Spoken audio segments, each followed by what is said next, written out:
Fala, torcedores do Chelsea, sejam bem-vindos a mais um vídeo aqui do nosso canal do Blues of Stamford, mais um conteúdo produzido aí especialmente para vocês e, claro, vamos falar de Chelsea hoje, algumas coisas que a gente observou na partida contra o Brentford, o rodízio que Thomas Tuchel vem fazendo em todos os setores do campo, né, ataque, meio e principalmente na zaga, e para bater esse papo comigo hoje aqui está o Gustavo, o ADM.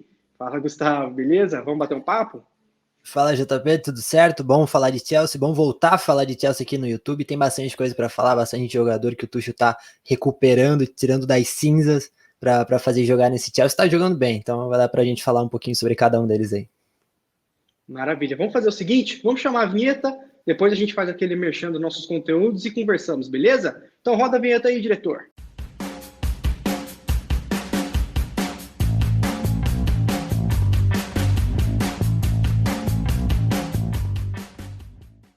Maravilha, pessoal. Então vocês já sabem que vocês encontram nossos conteúdos @Blues of Stamford no Instagram, no Twitter. O pessoal vem interagindo demais com a gente.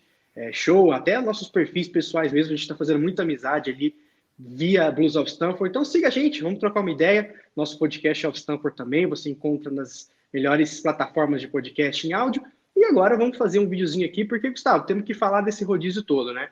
Chegamos em algumas rodadas aí de Premier League, vamos para a terceira partida da Champions na próxima quarta contra o Malmo, e as coisas estão meio que estranhas no sentido de que não temos 11 titulares. Tá jogando cada dia algum jogador diferente. Vamos começar falando da zaga, porque assim, Rudiger, Asp e Thiago Silva é a base, campeã da Champions. Mas tá jogando bem Chalobah, tá jogando bem Christensen e Malang Sarr, cara. Teve uma masterclass na partida contra o Brentford. Como que você vê esse rodízio aí de defensor, cara? Cara, eu cheguei, né, a twittar sobre isso e falei, velho, assustador o que o Sarr fez contra o Brentford. A gente sabe que esse não é o nível dele, até porque se for o Rudiger daqui a pouco, se quiser aí, não vou sentir falta. Porque, pelo amor de Deus, o que o Sarr fez, né? Mas não é esse o nível dele. Mas eu acho que é bom você ter esses caras, porque vai precisar. Em algum momento vai precisar, ainda mais nesse momento como a gente tá passando de data FIFA, 3 jogos, o jogador volta, não pode jogar na rodada seguinte e tudo mais. Foi o caso do Thiago Silva, o Rudiger voltou machucado, então a gente deu azar aí de perder 2 titulares para o mesmo jogo. Então é importante você ter opção, né? O Christensen é aquele cara que você não precisa mais se preocupar. Eu falei sobre isso, a gente tá quase em 2022, Tuchel tá aqui há quase um ano e ainda tem torcedor que fica desesperado quando vê o Christensen em campo. Não tem que ficar. É um cara não que... tem jeito mais, né? Acho assim, o Arthur, nosso querido Terrific Blue, ele chega a falar que se o Thiago Silva daqui a pouco vai embora, a gente não se preocupa. Eu me preocupo, ainda me preocupo, porque o nível, né, o Thiago é um patamar muito acima de qualquer outro. Mas eu acho que hoje você consegue confiar no Christensen sem a menor dúvida. E isso é muito bom. O Chalobah foi um cara que surgiu também, que caiu de paraquedas ali em Cobham na volta do empréstimo, e o Tuchel se apaixonou por ele logo de cara, e a gente vê o porquê, né, desde daquele jogo contra o Villarreal da Supercopa, um jogo difícil, um jogo valendo taça, o cara entrou e não sentiu o jogo, não sentiu nada, a gente viu que ele é muito calmo, muito frio, e o Tuchel falou isso depois do último jogo, né, ele não demonstra nenhum nervosismo, independente do jogo, independente do adversário, independente do peso. Então é um cara muito, muito bom de bola, que eu acho que já passou daquela fase, qual é o nível dele? Eu acho que esse é um nível que a gente pode dizer, ele é bom mesmo. O Chalobah, ele é bom. Ele vai falhar daqui a pouco? Vai, porque qualquer um falha. O Thiago Silva falha, ele vai falhar daqui a pouco, isso não faz dele menos jogador. Então acho que a zaga tá muito certo, né? São 5, 6 caras aí de um nível muito alto, e saindo um, entrando outro, não sente nada. O Christensen liderou uma zaga com 2 moleques de 22 anos do lado dele e foi muito bem. O Christensen tem 25 anos só. A gente acha que o Christensen já tem 28, 29 porque ele estreou no Chelsea com 17. Lá em 2013, eu acho. É novo, né? Então ele ainda é novo. É engraçado porque, dando uma cornetada aqui no Paul Scholes, né, que estava falando de defesa, que ele acredita que a defesa do United é muito melhor, tem uma dupla de zaga ali muito melhor. Mas é engraçado um dado que eu puxei aqui, né? O United tomou 4 gols com Maguire, Wan-Bissaka, Shaw, né? E nem lembro quem foi o outro parceiro, deve ter sido o Lindelof. Olha o valor desses caras. Deve ter dado mais ou menos 180 milhas aí. O Chelsea jogou com Chalobah, 0. Jogou com Christensen, 0. Jogou com Sarr, 0. E se quiser colocar o Mendy, pode colocar 26 aí também. E não tomou gol. É a defesa menos vazada, eu acredito, empatado ali. E tomou 2 de pênalti. E o gol do Gabriel Jesus foi uma bola desviada ali que enganou o Mendy, não teve como. Então, assim, ataque ganha jogo. O United é prova disso. Mas defesa ganha campeonato. Olha a Champions League passada, né? Então, é engraçado que a gente pode esperar algumas coisas da zaga. Se o Asp joga, é assistência, na certa. Se o Chalobah joga, é gol. Se o Christensen joga, ou o Thiago, no meio, dominantes. Tiram tudo. O Rudiger vai dar 2 arrancadas por jogo e deixar alguém na cara do gol também. E um dia ele ainda vai acertar aquelas bicudas que ele dá no meio do campo, tá? Um dia ele vai fazer esse gol, você vai ver. O Sarr jogou de boa. O Reece pode fazer ali também. Então, cara, a gente tem zagueiros especiais ali, o que me faz pensar no Koundé, cara, porque adoro o jogador. Acho que pro Tuchel sair como um zagueiro construtor seria show, mas eu começaria a olhar outros elementos do campo, porque eu tô muito tranquilo com a zaga do Chelsea. Cara, aí em relação ao Koundé, você ainda consegue colocar ele lá direito, né? E aí você é um cara aí que revezaria com o Reece, imaginando uma saída do Asp em breve. Acho que para um futuro é muito válido. Para hoje, ele não joga. E a gente já vinha falando sobre isso. Se ele tivesse sido contratado agora na janela, ele seria banco. Ele não estaria jogando, né? Porque não tem espaço. Ele não tira hoje nenhum dos 3 zagueiros titulares. E hoje ele briga de igual para igual com os nossos reservas. Um cara que é um dos principais da Europa briga com nossos reservas de igual para igual. Então, hoje ele não faz falta. No futuro, é um cara que eu acho que vai ser bastante grande, vai ser um cara de muito bom nível e seria interessante ter ele. Mas só se for uma contratação nesse sentido. Vai embora o Thiago Silva, que dificilmente vai ficar por mais um ano, muito improvável. E aí sim, vale a pena aí você tentar buscar alguém. Mas não é uma prioridade. Hoje o Koundé ele não é uma prioridade. A gente já quis ele muito mais do que hoje. Você vem, a gente sabe que daqui 3, 4 anos ele vai ser muito bom. Mas não para amanhã. Para amanhã a gente não tá precisando. Falando um pouco de contrato, né? O Christensen vai renovar, eu acho que falta oficializar apenas, né? O Rudiger tá aquela novela, ele já deixou claro que é a partir de janeiro que vai começar a pensar. A tendência é que fique, mas tá todo mundo de olho e vai oferecer salários absurdos, então a gente não sabe. E também, né, falando em termos de contrato, eu vou até colocar o Mendy na roda, falando de defesa, que, né, até saiu a notícia de que o Chelsea poderia pegar o Buffon, o Gianluigi Buffon não, né? O Buffon deixa do lado do Parma. O Donnarumma, um dos melhores do mundo, mas o Chelsea bancou o Mendy e o Kepa. O board falou, eu estou convencido do Mendy, ele vai ser nosso goleiro não só hoje, como para aqui uns anos, então eu passo o Donnarumma, que poderia vir, o Chelsea poderia contratar, né? E muitos torcedores do Chelsea pediam, não, o Mendy é legal, mas eu queria o Donnarumma porque é espetacular, o Mendy seria um baita reserva. Cara, hoje, o Mendy é o melhor goleiro do mundo. Ah, mas o Oblak, o Alisson, eles não estão melhores que o Mendy. Não é nem questão de falha. O Oblak vem falhando, tá? O Oblak vem falhando algumas vezes. O Alisson eu adoro, sou muito fã.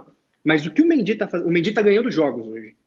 E é um nível que a gente sempre teve em Peter Cech, que a gente teve alguns bons anos de Courtois, e agora a gente tem de Mendy.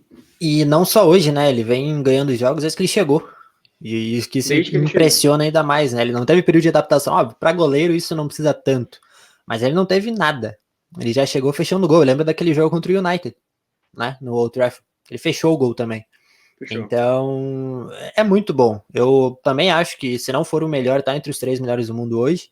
Ele tem um defeito, que é não pegar pênalti, mas daí você pegar a sério o Dida na melhor versão Dida, porque não é possível, daí é um goleiro perfeito. Tem que treinar um pouquinho, ele sai muito antes, né? Ele não tem essa mecânica. Sim, um trabalho bem feito. A gente viu uma foto do Pickford agora, né? No último jogo, na garrafinha dele, atrás, né? de todos os batedores. Então, pô, um trabalho bem feito faz no mínimo você assustar o cara, saca? No mínimo você desafio, assustar, né? O batedor. E o Mendy ali, se a gente bate o pênalti, provavelmente a gente faz. Mais do que erra. Então, falta isso pra ele, mas de resto ele é sensacional, cara. É um absurdo o que ele fez de novo. Não só defesas, mas dominância na pequena área e controle de jogo com os pés, né? Ele é muito bom com os pés, a gente está sempre esperando o errinho dele. Nossa, agora a confiança tá no alto. Hoje é o erro do Mendy, para baixar a bola. E ele não erra. A gente comentou isso num podcast, né? A Alicia falou, daqui a pouco ele vai errar. Não é possível. A gente fala, ele vai errar em algum momento, não é possível. Até agora o cara não errou. Já passou, sei lá, uns 6 meses. A única falha que eu me lembro foi no Suárez, contra o Atlético, nas oitavas, né, da Champions. Que não saiu gol. Que ele errou ali, o Suárez pegou. Tirando isso, é muito inteligente o Mendy, né? Mas beleza, a gente falou um pouco de defesa. Eu acho que para pincelar a ala, que a gente já conversou muito de Reece Asp, Alonso, Tyrell, eu acho que o Alonso e o Tyrell estão em forma agora. O Tyrell vem de 3 jogos com gols pelo Chelsea seleção, moral lá em cima, um jogador bom como o Tyrell, com a cabeça boa, Cara, voa. Sucesso. A gente viu temporada passada. E o Alonso jogou muito na semi e na final da Nations League. Então temos 2 alas esquerdos prontos para jogar. Reece dispensa comentários, tem uma deficiência defensiva aqui e ali, mas é um cara muito bom, muito ofensivo, e o Asp é o Asp, né? Então na nossa linha defensiva tá muito redondinho, né?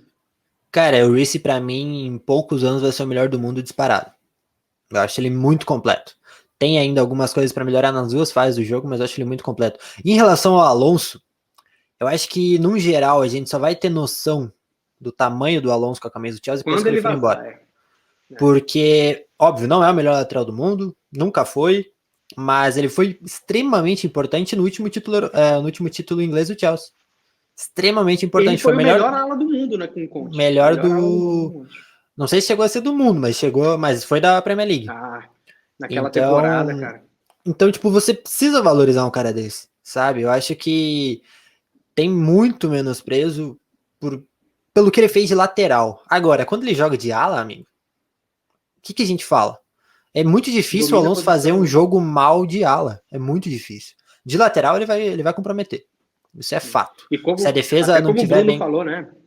O Bruno, nosso analista tático, ele até falou no grupo no jogo contra o Brentford, né? Se der espaço no ataque qualquer um dos dois alas esquerdo, é gol. O Alonso e o Tio finalizam muito bem. O Sim. Alonso tem mais de 30 gols, pelo Chelsea o Tio já tem um tantinho bom, já tem 2 nos últimos jogos. Deixou bater é caixa para os dois, né? Então o Chelsea está muito bem nas duas alas. Eu acho que isso também é bastante mérito do Tuchel de ter enxergado que jogar com alas, com esses jogadores, é mais jogo do que jogar numa linha de 4. E o Tio tem muito mérito, porque ele penou um pouquinho no início, né, para ser ala. E todo mundo, a gente sempre comentava, pessoal, ele vai aprender posição, mas ele é lateral, tem que usar a linha de 4, ele vai aprender a posição. Né? O que a gente mais escutava pô, mas o Tuchel tá muito errado, como que ele bota um lateral na ala, né? Pô, o cara tem 23 anos, o cara é um pouco mais velho que eu. Se um cara de 23, 24 anos não vai aprender a jogar um pouquinho mais na frente, pelo amor de Deus, a gente tá falando de um treinador que sabe fazer essas coisas. Então, se ele não vai potencializar um moleque ainda, a hora dele aprender agora. A gente não tá falando de um tio campeão de tudo que é lateral há 15 anos, um lã da vida, na reta final de Bayern. Não, a gente tá falando de um moleque que acabou de chegar, que ainda é um garoto, não tem cara de garoto, mas é um garoto, então vai aprender. E aprendeu. Não, e falando em treinador, né, Tuchel, Loftus-Cheek, né, cara? A gente falou antes ali, vamos falar um pouco do meio campo, porque a gente falou logo no início que o Loftus-Cheek, ou ele joga agora ou ele é vendido. Não tem mais empréstimo para ele. Vai emprestar ele para onde? Ele não rende empréstimo. Jogou um pouquinho no Palace, mas no Fulham na reserva. Ou é Chelsea ou não é. No Palace ele foi bem, né? Tanto que ele foi para a Copa. Foi bem, né? Mas no Fulham foi ridículo. Não rolou. Vergonhoso. Então, ou ele jogava no Chelsea ou já era. E a gente esperava que ele não fosse ver a cor da bola ali, porque o Jorginho bem, Kanté, o Kova, um dos melhores da temporada. Mas, assim, desde que entrou, eu acho que ele vai assustar o Jorginho na posição. E eu acho que o Saul vai ter que fazer uma hora extra ali no treino para poder jogar. Vai passar ali uma temporadinha na Inglaterra e voltar. É muito improvável imaginar que o Saul vai começar a jogar uma enormidade para passar à frente do Loftus-Cheek e para disputar a posição com o Jorginho e com o Kovacic. Acho muito improvável. Acho que, sinceramente, fez um intercâmbiozinho aí na Inglaterra, aprendeu um pouquinho de inglês e vai voltar. E a gente comemorou muito, né? A contratação do Saul. A gente ficou muito feliz. Tava muito afim. Até porque se ele joga o que joga, só que ele teve 2 chances e foi mal. E tá tudo bem. Que é a frase que o pessoal gosta de usar. Tá tudo bem, não tem problema nenhum. Adaptação. Né? Ele já chegou e encarou 2 jogos contra o Aston Villa, que não é qualquer coisa. O Aston Villa é um time muito inglês mesmo. Então é difícil para um cara que veio da Espanha. E infelizmente ele não foi bem. Isso não faz ele mau jogador. Simplesmente um cara que ainda não estava adaptado, estava entendendo como funciona. Como o próprio Jorginho sofreu quando chegou, e vários outros. São poucos os casos Bruno Fernandes da vida. Pouquíssimos. A maioria sofre muito com isso. E aí ele viu um Loftus-Cheek surgir do nada. Simplesmente do nada. O Loftus-Cheek ainda tem deficiências e tal, mas ele conseguiu o principal para ele, que é tempo de jogo. É entender a velocidade do jogo, voltar a entender o que é a Premier League. O Loftus-Cheek com o Lampard teve alguns jogos, ele só atrapalhava. Ele entrava e atrapalhava. O Loftus-Cheek do Fulham entrava e atrapalhava. Ele não conseguia dar sequência a uma jogada, ele não conseguia dar um corte simples pro lado, né? E aqui ele chega e arranca e dribla 3, 4, então ele voltou a ser aquele do Sarri, né? Ainda tem deficiência, tomada de decisão, o Bruno pega muito no pé dele, né? Que ele sempre vai pro lado da pressão em vez de fazer o caminho mais fácil, mas é porque também, né, não é um extra classe, é um jogador muito bom. Acho que se ele joga no nível que ele sabe, que ele tem potencial para ser, é muito bom. E, pô, ele tá pegando uma sequência boa, o Tuchel parece confiar nele, né? E é um cara que, assim, eu acho muito difícil ele ser titular. Em condições normais de temperatura e pressão, mas acho muito difícil ele botar... minutos que nem o Chalobah, né, por exemplo. Eu acho muito difícil ele botar o Jorginho no banco, por exemplo, num jogo importante, grande e tal. Mas ele tem uma coisa que nenhum outro tem, né? Nenhum outro jogador do Chelsea tem o que ele tem, que é tanto a transição, Kova tem, Kanté tem, mas o produto final dos dois é horrível. O do Loftus-Cheek é bom. O Loftus-Cheek sabe bater no gol, também, né? Entende? O Loftus-Cheek sabe pisar na área.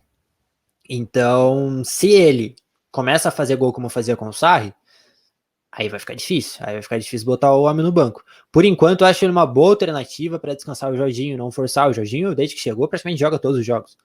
Então descansa ali, bota o cara em jogos aqui e ali. E aí, é uma coisa que provavelmente você não vai me perguntar, mas eu preciso falar, que vai depender do jogo. E o Tuchel tem isso com ele. Eu tuitei esses dias também sobre isso. Pouco se fala sobre isso, mas você ter uma estratégia para cada jogo e saber utilizar teu elenco para cada jogo é muito importante. A gente não tinha isso com o Lamp. Né, a gente não tinha isso com o Lamp. A gente implorava pro Lamp, né, fazer laboratório, tentar alguma coisa, né? Exatamente, e era a mesma estratégia contra o líder, era contra o Lanterna. E para um time que não tá extremamente encaixado, dá errado. Aquele do Conte, se a gente puxar para a memória, tinha uma mudança que o Conte fazia. Era Fábricas por Matite, só. Era um time extremamente encaixado, mas que mesmo assim, dependendo do jogo, tinha mudanças leves. E é isso que precisa ter, não mudar o time inteiro. Ou o Lampard repetia exatamente o time, ou mudava inteiro, entende? Então é importante você ter essa sensibilidade, essa inteligência também, esse estudo, de saber qual que é o melhor esquema, no caso, o modelo de jogo, né? A forma como você ataca, a forma como você defende, tudo mais, para cada adversário, porque senão fica muito difícil. E isso também não significa que você vai vencer todos os jogos. Se daqui a pouco o Chelsea perde um jogo, isso não quer dizer que o Tuchel é ruim, que o Tuchel pensou mal o jogo, não, porque existe um adversário do outro lado, a gente precisa lembrar disso. Não, e esse exemplo, o melhor exemplo para isso é o Brentford, né? Eu acho que o setor do campo onde a gente mais vê trabalho no Tuchel, tira na zaga ali, né? Que, sei lá, ele elevou o nível de todo mundo a um patamar, sei lá, que ninguém nem nos melhores sonhos ia sonhar que o Rudiger ia ser esse cara, o Christensen ia ser esse cara. Mas no meio, a gente vê muito o dedo do Tuchel no meio. Ele transformou o Jorginho num cincão, que sabe desarmar já dando a saída imediatamente, sabe bola longa e sabe distribuir jogo ali na pressão, né? O Kanté é o Kanté, né? Eu acho que poderia até ser eu ali de treinador que o Kanté ia jogar o que joga. O Kovacic, ele tá começando a ter produto final, a gente tá começando a poder criticar o Kovacic no produto final, porque ele já tá dando assistência, ele já fez gol, ele já errou um gol na cara contra o Tottenham, então o Tuchel tá fazendo com que ele seja um cara de números, de GA, então a gente pode começar a criticar ele aí. O Loftus-Cheek, o Tuchel conseguiu fazer com que ele aliasse a força com o passe, com a chegada e com a transição. Explosão. A gente sabia que ele podia fazer? Sim, mas ele já não fazia, ó. Então tem o dedo do treinador aí. E eu acho que contra o Brentford, né? Assim, assistam Brentford e Arsenal, Brentford e Liverpool, Brentford e West Ham. Os caras sabem jogar bola, eles sabem pressionar. Não é houve um pouquinho de demérito do Chelsea em termos de aceitar depois de 70 minutos? Sim. O Tuchel até falou na entrevista. Até os 70 fomos bem, depois a gente não conseguiu se encontrar. Mas o Brentford sabe jogar. E os três volantes, o pessoal tava pedindo o Jorginho, até eu falei, putz, vamos pôr o Jorginho para controlar. Mas depois eu pensei, a pressão dos caras é com bola longa. O Jorginho vai ser anulado nesses caras. Se fosse uma pressão bola no pé, que nem o Southampton, o Jorginho brilhava. Mas como é uma pressão diferente, uma pressão física e mais aérea, longa, do Brentford, o Jorginho ia ser anulado. Então não fazia sentido. Ele entrou com os três volantes para não ceder a pressão, como o Liverpool cedeu, e tomou 3 gols. Como o Arsenal cedeu, tomou 2. Então, eu enxergo melhoras nesse jogo, mas eu também enxergo uma estratégia. E é a Premier League, gente, assim, é o que você falou, é game management, não dá, né? E desde o primeiro jogo, lá contra o Wolverhampton, temporada passada, a gente viu que tinha uma ideia ali.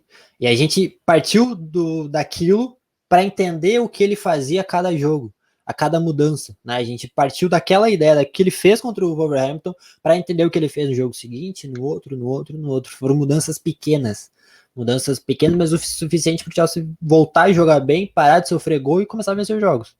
Né? Então, e ele segue fazendo isso. Obviamente, nem sempre vai dar certo. Se desse certo, o Chelsea era campeão de tudo, estava 100% de aproveitamento na liga. O jogo ele não é exato, mas você ter uma estratégia para aquilo é meio caminho andado. Você saber utilizar nos 3 setores os melhores jogadores, né? No caso do Brentford, você usar 2 caras que sabem transitar, que sabem pegar a bola da defesa, levar o ataque, como o Loftus-Cheek, como o próprio Kanté, né? Que sabe fazer isso, Kovacic, que sabe fazer isso muito bem. Acho que realmente foi uma estratégia muito boa e é o que ele vem fazendo praticamente todos os jogos. Né? Não, e o outro ponto interessante, né? 2, inclusive. Eu acho que ninguém pode reclamar de falta de chance, nenhum jogador. Óbvio que às vezes a gente quer o Werner e ele vai de Havertz. Óbvio que às vezes a gente quer o Hudson-Odoi, ele usa o Asp na ala. Mas nenhum jogador pode falar, putz, eu sou chutado para escanteio. O Barkley vem entrando, o Sarr ganhou uma chance assim. O Tchalobah, nossa, o Tchalobah vai ser emprestado, nunca vai pisar em campo, tá aí. Loftus-Cheek também, o Werner joga, o Havertz joga, o Mount joga. Eu acho que o Tuchel, ele é um cara muito bom de grupo, né? Eu queria muito ver um All or Nothing dele só para ver o que ele fala com os caras, como ele faz a gestão de grupo, porque ele consegue rodar bem, né, essa parte do elenco. Inclusive, né, eu acho que a gente pode falar um pouco de ataque agora, né? Temos nossos ataques preferidos, né? Mount, Werner, Lukaku, aí entra o Havertz, entra o Pulisic quando ele terminar a graduação em medicina, né? Quando ele virar o doutor Pulisic para poder jogar. O cara tá se machucando muito. O Ziyech teve muita chance, foi mal muitos jogos antes de sair do time, o mesmo com o Havertz. E como que você vê esse ataque, cara? Uma observação que eu já quero deixar logo de cara. Eu acho que o Tuchel tem que utilizar melhor o Lukaku, não utilizar melhor, mas potencializar outros pontos do jogo do Lukaku. Só que contra o Brentford não rolou isso. O Lukaku fez um gol impedido que ele se posicionou mal, ele se errou um gol na cara, ele errou um gol debaixo do gol, e ele arrastou todo mundo pro Tio fazer o gol. O Lukaku não saiu com 2 gols ali porque ele não quis. Nesse jogo ele foi bem utilizado, mas eu ainda acho que tem que potencializar um pouquinho mais, né? Porque eu acho é o único titular absoluto do ataque. Né? Sim, eu acho que o pior jogo do Lukaku, o jogo que ele realmente foi mal, foi contra a Juventus.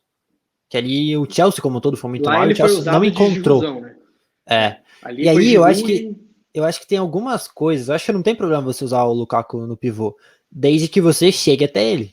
Desde que você chegue em condições até ele.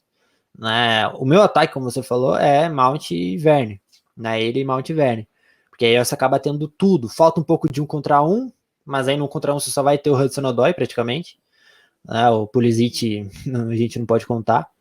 Mas eu acho que tem muito de falta de entrosamento ainda, de se conhecer. O Chelsea, querendo ou não, tá mudando a forma de jogar, porque o Chelsea jogava com 9 que se mexia o tempo todo, que era o Havertz, que era o Werner, então era quase um falso 9, né? Dá para se dizer assim. E agora o Chelsea tem um 9-9, né? Um 9 de verdade ali. Então acho que demora um pouquinho para entrosar, só que para você encurtar esse tempo, você tem que botar os caras para jogar sempre. Né? Acho que não é você botar um jogo Mount, outro jogo você bota o Mount no banco para botar 3 volantes, outro jogo você bota o Ziyech. Eu acho que você acaba perdendo tempo. O que eu imagino. Eu não sei o que o Tuchel pensa. O que eu imagino é isso. Acho que seria interessante testar aí, se ele imagina, acredito que deva ser a lógica, um ataque ideal com o Mount, Werner e Lukaku, bota os caras uns 3 jogos aí. Se dentro da estratégia isso permitir. Se dentro da estratégia isso for inteligente, né? Foi o que ele fez com o Mount, Havertz e Lukaku, né? Eles jogaram vários jogos até ele dropar o Havertz do time, os esse time e mudar, né? Se isso for inteligente dentro da estratégia daquele jogo, que ele mantenha. Porque daí eu acho que é mais fácil para você começar a encontrar o Lukaku e começar o ataque a funcionar. E aí, acho que dá pra gente fechar esse vídeo dessa forma, que entra muito no que a gente falava lá atrás, quando o Lukaku chegou. Né? Inclusive, se vocês quiserem, dá pra vocês saírem daqui, o vídeo tá quase acabando, e ir no vídeo anterior, que é o podcast com o Fred Caldeira, que a gente deixou inteiro aqui no YouTube, e a gente falou exatamente sobre isso, sobre o Lukaku ser artilheiro ou não. E eu lembro que eu falei, eu acho que ele não vai ser um cara de 30 gols. E faz 6 jogos que ele não faz gol. É um problema? Não. Estamos ganhando. Porque ele tá fazendo o ataque funcionar. Eu acho que isso que é o principal. Porque você tem um cara como o Lukaku lá, tem um peso muito diferente de você ter o Havertz, o magrinho que fica se mexendo ali e tal, meio morto, né? Não demonstra muita reação. Você tem um Werner que é baixinho e tal, ou você tem um Lukaku. O peso é diferente. Você chama a atenção do adversário de outra forma. Os caras vão botar 2, 3 em cima do Lukaku. E aí, se você souber utilizar, se você tiver... Olha o gol do Chilwell. O gol um mecanismo, do Chilwell foi inteiramente isso. Exatamente, um mecanismo todo que... Todo mundo foi no Lukaku. O Lukaku empurrou todo mundo para trás. O Chilwell apareceu assim. O Chilwell podia rezar uma Maria ali antes de chutar pro gol. Exatamente. Porque então, o Lukaku fez esse trabalho. Então, enquanto o Lukaku estiver fazendo isso, perfeito. Eu vou deixar para reclamar do Lukaku quando ele ficar 15 jogos sem fazer gol e perdendo gol todo jogo. Enquanto ele tiver ele tá criando perdendo jogo, inclusive. Ele tá perdendo os golzinhos. Enquanto ele tiver criando para Mount, para Werner, para os laterais, para quem chega de trás, tá ótimo.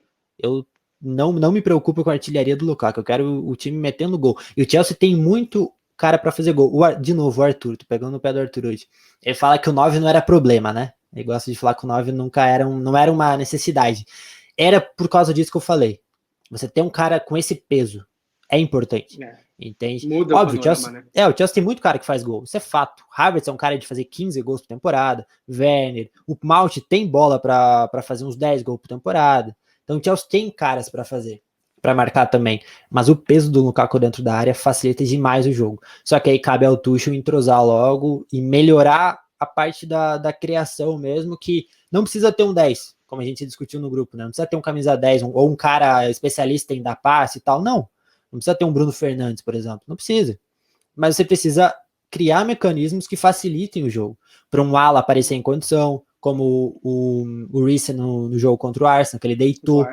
Entende? Então você consegue criar isso tendo outros jogadores, não necessariamente a camisa 10. Então isso tudo depende do Tuchel, isso tudo depende do dia a dia para que comece a funcionar e o Lukaku seja abastecido e os outros atacantes também. E para finalizar, eu estava até, antes da gente gravar, vendo alguns números, né? Disso de usar o Lukaku de algumas outras formas, o que eu acho que tem que ser feito, só que eu não acho que seja tão grave assim. Eu pensava no início, aquele jogo da Juventus me deixou transtornado, você lembra, né? Aquele jogo lá, eu fiquei maluco, eu comecei a falar, putz, tá usando ele errado. Só que aí, analisando hoje, ele fez um gol impedido contra a Juventus e um gol impedido contra o Brentford. Por culpa dele, esse do Brentford. O primeiro, eu acho que era o Havertz que estava impedido, não era nem ele. Ele errou um gol debaixo do gol, contra o Brentford também. E ele chegou a errar foi contra o Southampton, que ele deu na trave. O gol do Tio começou com uma bola na trave dele. Então já são 3 gols que ele poderia ter feito. Sim, fácil. Então, e aí não depende de Tuchel, não depende de ninguém, depende dele. Então, quando o problema é o Lukaku não tá colocando o pé da forma, eu tô tranquilo, porque eu sei que amanhã ele põe. O problema seria se, nossa, ele não se encontra, ele não entrosa, ele olha pro lado, não tem ninguém, ele tá sozinho, ele tá isolado, ele não tá saindo da área. Não é esse o problema. O problema é ele colocar o pezinho na forma, que eu confio, de olho fechado, e entrosamento, que é o que você falou. Eu gostaria de ter um camisa 10 como alternativa de jogo. Não acho que a contratação prioritária, não investiria sem conto. Pegaria algum jogador que é bom para criar, para ter essa opção. Mas eu acredito que é quando o Mount entrosar com o Havertz, que vai entrosar com o Werner, que vai entrosar com o Pulisic, saca? Eu acho que até porque o Mount é um cara muito criativo. Na época de Lampard, eu cometi o grande erro de dizer que o Chelsea precisava de um meio armador e que o Mount não era esse cara. Só que o Mount é muito criativo. O Mount sabe, ele melhorou muito no passe vertical. Ele é criativo de um jeito que ele é criativo, mas não da forma como a gente lembrava do Ozil, que a gente lembrava do Ganso, que a gente lembra do Payet nos melhores momentos. Exatamente. Ele é criativo para ser o cara que ele dá apoio para os caras da frente. Então todo mundo quando tá com a bola, seja no meio, na direita ou na esquerda, tem o Mount dando suporte atrás. E ali ele distribui o jogo. Assim como ele fez o gol contra o Porto, que ele fez aquele gol contra o Porto, ele apareceu lá, girou, fez o gol. Assim como quando ele joga um pouquinho mais atrás, ele dá assistência pro Havertz no gol da Champions League. Então, o Mount é de fato esse cara. Não podemos depender do Mount para criar. Sem o Mount, o Chelsea não tem criação. Tá errado isso, não pode acontecer. Mas cabe os jogadores jogarem, né? Foi a grande crítica nossa no jogo contra a Juve, né? Sem Mount, parece que o time não vai. Parece que isso não pode uma Mount dependência. E isso, para um time como o Chelsea, com tanto de jogador de qualidade que tem, não pode. Isso é uma coisa que tem que ser melhorada. E para quem diz que a gente não critica o Tuchel, tá aí uma crítica no Tuchel. Não pode ficar só em cima do Mount.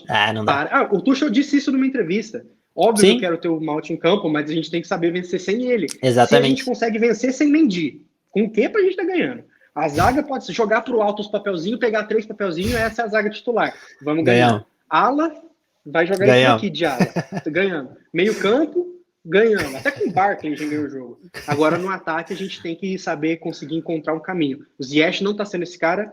O Havertz, ele é um cara mais de produto final do que de criação, mas ele precisa aprimorar isso. É muito novo. A exemplo do que você disse com o Tio, ele vai aprender, ele é gravar novo. Um vídeo inteiro só sobre Havertz. Só falando um pouco dele hoje. Vamos fazer um vídeo assim. Se você quer um vídeo desse, deixa nos comentários. Vamos falar sobre teto de evolução dos jogadores. Até onde vai o Havertz? Até onde vai o Tio? Até onde vai o Hudson-Odoi? Porque vai ser interessante, né? Esses caras têm um teto muito grande. E eu acho que o Tuchel é o cara para levar eles lá.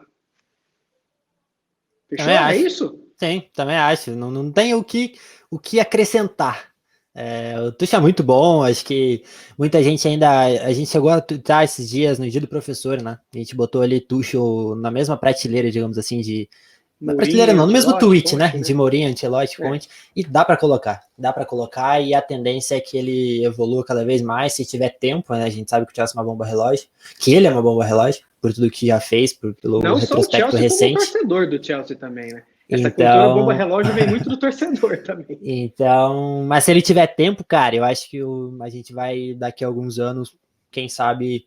Se não colocar ele no mesmo nível de um Mourinho aí, um pouquinho abaixo. Mas para isso precisa ter sequência, né? Pode ser que daqui a pouco perca 3 jogos seguidos, a pressão venha, exploda, e daqui a pouco vem um aleatório aí fim de trabalho. Um nome bom aí para depois do Tuchel daqui 5, 6 anos é Thomas Frank do Brentford, hein? Treinadorzinho ali que eu visualizo em um trabalho grande logo mais. Um treinador muito bom, o Brentford sabe muito jogar bola. Primeira coisa que eu tuitei no meu fio pós-jogo, antes de xingar tudo e todos, assistam Arsenal, West Ham e Liverpool versus Brentford.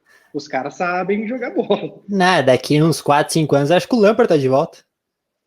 Um pouquinho mais maduro. John Terry, quem sabe, imagina. Desde que tenha aprendido. Eu acho assim, para finalizar mesmo, coisa. agora pra gente não esticar muito. Eu sou a favor só de 2 ídolos treinarem os times. Solskjaer e Arteta. Esses 2 têm que ficar pelo menos 10, 12 anos, porque 15. Tem que dar tempo pros caras. Tem que dar tempo 15.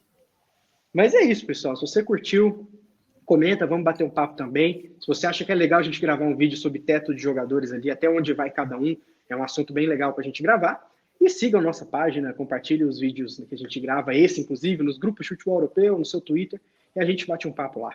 Beleza? Gustavo, valeu. Sigam @BluesOfStamford e até a próxima.